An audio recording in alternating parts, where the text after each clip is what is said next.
সর্বপ্রথম যদি আমরা আহলে বাইতের দিকে তাকাই তথা রাসূল পাক সাল্লাল্লাহু আলাইহি ওয়াসাল্লামের পরিবারবর্গ, আহলে বাইতের মর্যাদা সম্পর্কে আল্লাহ পাক রব্বুল আলামিন পবিত্র কালামুল্লাহ শরীফের মধ্যে বলেন, ইন্নামা ইউরিদুল্লাহু লিইয়ুযহিবা আনকুমুর রিজসা আহলাল বাইতি ওয়া ইউতাহহিরাকুম তাতহীরা। বলেন না সুবহানাল্লাহ। আল্লাহ পাক রব্বুল আলামিন আহলে বাইতদের সম্পর্কে পবিত্র কালামুল্লাহ শরীফের মধ্যে বলেন, জেনে রাখো ইন্নামা ইউরিদুল্লাহু, নিশ্চয়ই আল্লাহ পাক রব্বুল আলামিন ইচ্ছা পোষণ করেন, আল্লাহ পাক রব্বুল আলামিন চান, লিইয়ুযহিবা আনকুমুর রিজসা আহলাল বাইত, আহলে বাইত তথা মুহাম্মদুর রাসূলুল্লাহ সাল্লাল্লাহু আলাইহি ওয়াসাল্লামের পরিবার পরিজন থেকে সকল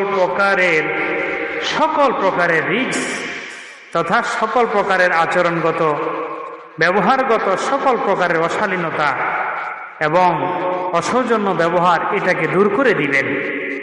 ওয়া ইউতাহহিরাকুম তাতহীরা, এবং তাদেরকে পূত পবিত্র বানিয়ে দিবেন।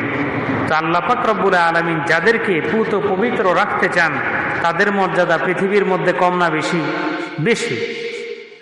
যেহেতু আল্লাহ স্বয়ং তাদেরকে সকল প্রকারের পঙ্কিলতা থেকে সকল প্রকারের খারাপ অবস্থান থেকে পূত পবিত্র রাখতে চান। এরা হলো রাসূল পাক সাল্লাল্লাহু আলাইহি ওয়াসাল্লামের আহলে বাইত। শুধুমাত্র তাই নয়, আল্লাহর নবী সাল্লাল্লাহু আলাইহি ওয়াসাল্লাম বলেন, ও আমার উম্মত, জমিন থেকে বিদায় নেব, তোমাদের কাছে দুইটা জিনিস রেখে যাব। প্রথম নাম্বার হলো আল্লাহর কিতাব তথা কোরআন, দ্বিতীয় নাম্বার হলো ইতরতি তথা আমার পরিবারবর্গ, আমার আহলে বাইত। এদের সাথে যদি তোমরা হৃদ্যতা রাখো, তাদেরকে যদি মহব্বত করো, তাদেরকে যদি ভালোবাসো, তাহলে তাদেরকে ভালোবাসাটাই তোমাদের ঈমানের পরিচয় বাহক।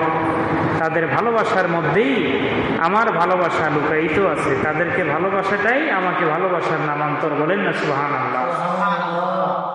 শুধুমাত্র তাই নয়, আল্লাহর নবী সাল্লাল্লাহু আলাইহি ওয়াসাল্লামের সঙ্গী যারা ছিলেন, যাদেরকে আমরা সাহাবী হিসেবে জানি, এই সাহাবায়ে কেরামের মর্যাদা সম্পর্কে আল্লাহ পাক রব্বুল আলামিন পবিত্র কালামুল্লাহ শরীফের মধ্যে বলেন, মুহাম্মাদুর রাসূলুল্লাহ ওয়াল্লাযীনা মাআহু আশিদ্দাউ আলাল কুফফারি রুহামাউ বাইনাহুম তারাহুম يبتغون فضلا من الله ورضوانا। বলেন না সুবহানাল্লাহ। আল্লাহ পাক রব্বুল আলামিন বলেন, মুহাম্মাদুর রাসূলুল্লাহ, মুহাম্মদ সাল্লাল্লাহু আলাইহি ওয়াসাল্লাম আল্লাহর রাসূল। কার রাসূল? আল্লাহর রাসূল। ওয়াল্লাযীনা মাআহু, আর যে সকল মানুষগণ তার সাথে থাকে তথা তার সঙ্গীরা সাহাবীরা, আশিদ্দাউ আলাল কুফফার, এই মানুষগুলোর বৈশিষ্ট্য হলো কুফরির ব্যাপারে তারা কঠিন। কুফরির ব্যাপারে তারা কি? অত্যন্ত কঠোর। কুফরির সাথে কখনো তারা আপোষ করে না, শিরকের সাথে কখনো তারা আপোষ করে না। কিন্তু রুহামাউ বাইনাহুম, পরস্পরের প্রতি উদার, একে অপরের প্রতি দয়াশীল, দয়ালু। আল্লাহ পাক রব্বুল আলামিন বলেন, তারাহুম রুকআন সুজদান ইয়াবতাগুন, ওই সকল মানুষদেরকে আপনি দেখবেন তারা রুকু অবস্থায় রয়েছে, তারা রুকুকারী হিসাবে আছে, সিজদাকারী অবস্থায় রয়েছে। আল্লাহ পাক রব্বুল আলামিনকে তারা রুকু করে, আল্লাহ পাক রব্বুল আলামিনকে তারা সিজদা করে। এবং এই রুকু এবং সিজদা, এটার উদ্দেশ্য হলো ইয়াবতাগুনা ফাদলাম মিনাল্লাহি ওয়া রিদওয়ানা, তারা এই রুকু এবং সিজদার মাধ্যমে পরস্পরের প্রতি দয়ালু হয়ে কুফরি শক্তির বিরুদ্ধে কঠোরতা আরোপ করে। তারা আল্লাহ পাক রব্বুল আলামিনের সন্তুষ্টি এবং আল্লাহ পাক রব্বুল আলামিনের খুশি কামনা করেন। বলেন না সুবহানাল্লাহ। সম্মানিত সুধী ভাইরা আমার, এই সকল মানুষদেরকে বলা হয় সাহাবী। প্রখ্যাত সাহাবী হযরত জাবির ইবনে আব্দুল্লাহ রাদিয়াল্লাহু তাআলা আনহু হতে বর্ণিত, তিরমিজি শরীফের মধ্যে এসেছে, আল্লাহর নবী সাল্লাল্লাহু আলাইহি ওয়াসাল্লাম বলেন, লা তামুসসুন নার মুসলিমান রাআনি আও রাআ মান রাআনি। জমিনের মধ্যে নবী রাসূল না হয়েও এমন দুই শ্রেণীর মানুষকে জাহান্নামের আগুন স্পর্শ করবে না, যেই দুই শ্রেণীর মানুষের প্রথম শ্রেণী হলো সাহাবী তথা ঈমান অবস্থায় যারা আমাকে দেখেছে, আমি নবীকে মেনেছে, আমার সাহাবী হয়েছে, ঈমান অবস্থায় এই সাহাবীদেরকে জাহান্নামের আগুন স্পর্শ করবে না। বলেন না সুবহানাল্লাহ। দ্বিতীয়ত হলো আওরা আমান রানি, ঈমানের সহিত যারা আমাকে দেখেছে তথা সাহাবীদেরকে যারা দেখেছে, তাবেঈ। কারা? তাবেঈ। শুধুমাত্র তাই নয়, আল্লাহর নবী বলেন, খায়রু উম্মতি কারনি সুম্মাল্লাযীনা ইয়ালুনাহুম সুম্মাল্লাযীনা ইয়ালুনাহুম। এই পৃথিবীর মধ্যে সবচেয়ে উত্তম জাতি, উত্তম উম্মত হলো আমার যুগের উম্মতেরা, আমার যুগের উম্মতেরা তথা আমার সাহাবীরা। তারপরে হলো তাবেঈরা, যারা সাহাবায়ে কেরামদেরকে ঈমানের সহিত দেখেছে, তাদের মানহাজ অনুযায়ী চলেছে, আল্লাহর নবীর সুন্নাহ অনুযায়ী জীবন গঠন করেছে। আর আরেক শ্রেণী হলো সুম্মাল্লাযীনা ইয়ালুনাহুম, যারা তাবেঈদেরকে দেখেছে তথা তাবউত তাবেঈন, যারা তাবেঈদেরকে অনুসরণ করেছে, সেই সোনালী যুগের মানুষদেরকে নিজেদের আইকন হিসেবে গ্রহণ করেছে, মুহাম্মদুর রাসূলুল্লাহ সাল্লাল্লাহু আলাইহি ওয়াসাল্লামের আনিত জীবন আদর্শের উপরে দেখানো পথে নিজেদেরকে পরিচালিত করেছে। বলেন না সুবহানাল্লাহ। সম্মানিত সুধী ভাইরা আমার, শুধু তাই নয়, জমিনের মধ্যে যে মানুষগুলোকে আল্লাহ পাক রব্বুল আলামিন এতটাই পছন্দ করতেন, যে মানুষগুলো সম্পর্কে আল্লাহ পাক রব্বুল আলামিন পবিত্র কালামুল্লাহ শরীফের মধ্যে বলেন, আমিনু কামা আমানান নাস। ও পৃথিবীর মুমিনগণ, তোমরা ঈমান আনো তদ্রূপ যেরূপ ঈমান এনেছে নাসেরা। এই নাসের ব্যাখ্যা হলো সাহাবায়ে কেরাম। বলেন না সুবহানাল্লাহ। তথা মুহাম্মদুর রাসূলুল্লাহর সাহাবীগণ, সাথীগণ যেভাবে ঈমান এনেছে, তোমরাও তদ্রূপ ভাবে ঈমান আনয়ন করো, তোমাদের ঈমানটাকে তাদের ঈমানের নমুনাই করো। বলেন না সুবহানাল্লাহ। তাদের ঈমানের সাথে মুমিনদের ঈমানকে আল্লাহ বলেছেন যে তাদের ঈমানের মতো তোমরা ঈমান আনো। আর পৃথিবীর মধ্যে আমি আপনি নামাজ আদায় করি, রোজা রাখি, হজ করি, যাকাত দেই, ভালো যত কাজ করি, সব কাজের একটাই উদ্দেশ্য আল্লাহর রেজামন্দি, ঠিক না? আল্লাহর রাজি খুশি, এটাই তো আমরা চাই। কিন্তু আল্লাহ পাক রব্বুল আলামিনকে রাজি কতটুকু আমরা করতে পেরেছি, এটা কিন্তু আমরা কেউই জানি না। কিন্তু দেখেন, এক শ্রেণীর মানুষ পৃথিবীর মধ্যে এমনও রয়েছে যে তারা আল্লাহকে যে ভালোবাসে, আল্লাহকে খুশি করেছেন, আল্লাহ তাদের উপরে খুশি আছেন, এটা সরাসরি আল্লাহ কোরআনের মধ্যে বলেছেন। বলেন না সুবহানাল্লাহ। আল্লাহ বলেছেন, রাদিয়াল্লাহু আনহুম ওয়া রাদু আন। জমিনের মধ্যে আল্লাহর নবী মুহাম্মদুর রাসূলুল্লাহ সাল্লাল্লাহু আলাইহি ওয়াসাল্লামের সঙ্গীগণ, সাহাবীগণ এমন শ্রেণীর মানুষ, যে মানুষগুলো তামাম জীবন আমল করে, দ্বীনের জন্য ত্যাগ স্বীকার করে, তামাম জীবন দুঃখ দুর্দশা কষ্ট ক্লেশ ভোগ করে, জিহাদের ময়দানে গিয়ে এবং ইসলামের তামাম বিধিবিধানগুলো নিজেদের বাস্তব জীবনে প্রয়োগ করে তারা রাজি খুশি করতে চেয়েছিল আল্লাহকে। আল্লাহ বলেছেন, ওই মানুষগুলোর উপরে আমি খুশি, তারাও আমার উপরে খুশি। বলেন না সুবহানাল্লাহ। তাহলে যাদের ব্যাপারে আল্লাহ পাক রব্বুল আলামিন বলেছেন এদের উপরে আমি সন্তুষ্ট, আর কি লাগে জীবনে?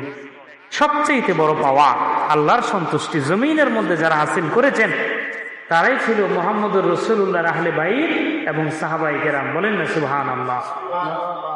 সম্মানিত সুধী ভাইরা আমার, আমরা দেখা যায় দৈনন্দিন অনেক কাজকর্ম করি, প্রত্যেকটা কাজ এটার পিছনে আমরা মেহনত করি, শ্রম দিই, চাই সেটা জাগতিক কোনো কাজ হোক কিংবা পরকালীন কোনো কাজ হোক, দুনিয়াবি কোনো কাজ হোক, এটার পিছনে আমরা কষ্ট ক্লেশ পরিশ্রম করি। পরকালীন কোনো কাজ যদি হয়, নামাজ রোজা হজ যাকাত, এটা করতেও কিন্তু কষ্টের প্রয়োজন আছে, শ্রম দিতে হয়। তো জাগতিক কাজ হোক আর পরলৌকিক কাজ হোক, প্রত্যেকটা কাজের পিছনে যেহেতু আমি শ্রম দিচ্ছি, কষ্ট করতেছি, যদি নিয়তটাকে একটু আমি পাকাপোক্ত করে নিই, নিয়াতের মধ্যে যদি আমি একনিষ্ঠতা আনি, যদি খালেস নিয়তে আমি কাজ করি তাহলে প্রত্যেকটা কাজের বিনিময়ে সওয়াবও হবে, দুনিয়াও পাবো। আল্লাহর নবী সাল্লাল্লাহু আলাইহি ওয়াসাল্লাম বলেন, কাম মিন আমালিন, পৃথিবীর মধ্যে এমন অনেক আমল আছে, এমন অনেক কাজ আছে বাহ্যিক সুরতে যেগুলোকে দুনিয়াবি মনে হয়, মানুষ দেখলে যেগুলোকে দুনিয়াবি মনে করে, দুনিয়াদার মনে করে, কিন্তু যেই ব্যক্তি ওই কাজগুলো করেছে তার খালেস নিয়তের কারণে, তার একনিষ্ঠ মনের কারণে, আল্লাহ রেজামন্দি হাসিল তার একান্ত উদ্দেশ্য থাকার কারণে, সুরতে দেখতে দুনিয়াবি কাজ হলেও আল্লাহ পাক রব্বুল আলামিন সেই কাজের বিনিময়ে তাকে সওয়াব দান করেন, বলেন না সুবহানাল্লাহ। আবার জমিনের মধ্যে এমন কতিপয় কাজ আছে, এমন কতিপয় আমল আছে, সুরাতান বাস্তবে দেখতে যদি এগুলোকে পরলৌকিক কাজ হিসাবে মনে হয়, পরকালীন কাজ হিসেবে মনে হয়, কিন্তু ফাসাদে নিয়তের কারণে, খারাপ নিয়তের কারণে সেই পরকালীন কাজগুলো দুনিয়াবি কাজ হিসাবে পরিগণিত। যেমন আমি নামাজ পড়লাম, মনে মনে নিয়ত করলাম মানুষ আমাকে নামাজি বলবে, নামাজ কাজটা পরকালীন কাজ, পরকাল শান্তির জন্য আমরা আদায় করি আল্লাহর হুকুম হিসেবে, কিন্তু নিয়তের গন্ডগোলের কারণে এই পরকালীন কাজটাও কি নস্যাৎ হয়ে যায়। আমি হজ করি, মানুষ আমাকে হাজী সাহেব বলবে, আল্লাহর বিধান বাস্তবায়নের নিয়ত যদি আমার মাঝে না থাকে তাহলে এই হজ পরকালীন কাজ হলেও এটা দুনিয়াবি কাজ হিসেবেই পরিগণিত হবে। আমি যাকাত দেই, মানুষ আমাকে দানবীর বলবে। যদি এই রকমের নিয়ত টেন্ডেন্সি কোনো ব্যক্তির মাঝে থাকে তাহলে কাজগুলো দেখতে যদিও পরকালীন জীবনের উন্নতির জন্য মনে হয়, পরকালীন জীবনের সফলতার জন্য মনে হয়, কিন্তু ফাসাদে নিয়তের কারণে, খারাপ নিয়তের কারণে আল্লাহ পাক রব্বুল আলামিন আমার আপনার এই পরকালীন জগতের কাজ বলে যেগুলোকে আমরা জানি এগুলোকে নস্যাৎ করে দিবেন, ধ্বংস করে দিবেন, নষ্ট করে দিবেন। শুধুমাত্র তাই নয়, ব্যক্তির ফাসাদে নিয়তের কারণে অনেক ভালো কাজ সমূহ তার নষ্ট হয়ে যায়। যদি কোনো ব্যক্তি জমিনের মধ্যে রাস্তা দিয়ে হাঁটে, কষ্টকর কোনো কাজ না করে কোনো মুসলমান ভাইয়ের চেহারার দিকে চাইয়া যদি সালাম দিয়ে একটু মুস্কি হাসি দেয়, এবং এটা যদি সে আল্লাহর বিধান রাসূল পাকের সুন্নাহ পালনের নিয়তে করে থাকে, আল্লাহ পাক রব্বুল আলামিন শুধুমাত্র একটা মুস্কি হাসির বিনিময়ে তাকে সওয়াব দান করবেন, বলেন না সুবহানাল্লাহ। কিন্তু নিয়াতের মধ্যে ফাসাদে নিয়াত ঢুকানো যাবে না। তো সম্মানিত সুধী ভাইরা আমার, আমাদের এই ক্ষুদ্র জীবনে আমরা যতটুকু হীন হায়াতে থাকব, এই সংক্ষিপ্ত জীবনটা যাতে করে যত কাজই করি প্রত্যেকটা কাজের পিছনেই যাতে করে আল্লাহ পাক রব্বুল আলামিনের সন্তুষ্টি, আল্লাহ পাক রব্বুল আলামিনের রেজামন্দি আমাদের ঐকান্তিক প্রচেষ্টা এবং ইচ্ছা হয়, এবং এটাই আমাদের একান্ত নিয়ত হয়। এটার জন্য আমাদের সর্বাত্মক প্রচেষ্টা করতে হবে। আমাদের পারিবারিক জীবনে আমরা অনেক কষ্ট করি, সন্তানাদি লালন পালন করতে গিয়ে, আহাল পরিবারের ভরণ পোষণ করতে গিয়ে যার পর নাই কষ্ট আমরা স্বীকার করি, ত্যাগ করি, পরিশ্রম করি, সারাদিন কত খাটাখাটনি করি, কিন্তু দেখা যায় সেই খাটাখাটনিটাকে দুনিয়ার জন্য যেমনি ভাবে প্রয়োগ করা যায়, আর একটু যদি সেই খাটাখাটনির জন্য আপনি খালেস নিয়ত করেন তাহলে সারাদিনের শ্রমটাকে আপনি আখিরাতের জন্যও তৈরি করতে পারবেন। শুধুমাত্র আপনার ইচ্ছা শক্তির প্রয়োজন। সম্মানিত সুধী ভাইরা আমার, আপনি যে পরিবারের জন্য খরচ করেন, তাদের জন্য যে কষ্ট করেন, সন্তানের মুখে দুবেলা দুমুঠো খাবার তুলে দেওয়ার জন্য যার পর নাই যে কষ্ট করেন, প্রত্যেকটা শ্রম, প্রত্যেকটা কষ্টের পিছনেই আপনার বিশাল একটা ত্যাগ আছে, আছে না? কথা বলেন, আছে কিনা? আছে। আপনার বিশাল একটা ধৈর্যের পরীক্ষা আছে। আপনি যদি পারিবারিক জীবনে একটু একঘেয়ে হয়ে যান, অথবা নিজে যদি মাথা গরম করে কামাই রুজিতে মনোযোগ না দিয়ে যদি আপনি বসে থাকেন, দেখা যায় আপনার পরিবার স্বাভাবিক সুস্থ সুন্দর জীবন যাপন করতে তারা অনেকটাই আপনার কষ্টের মুখোমুখি হবে, পেরেশানিগ্রস্ত হবে।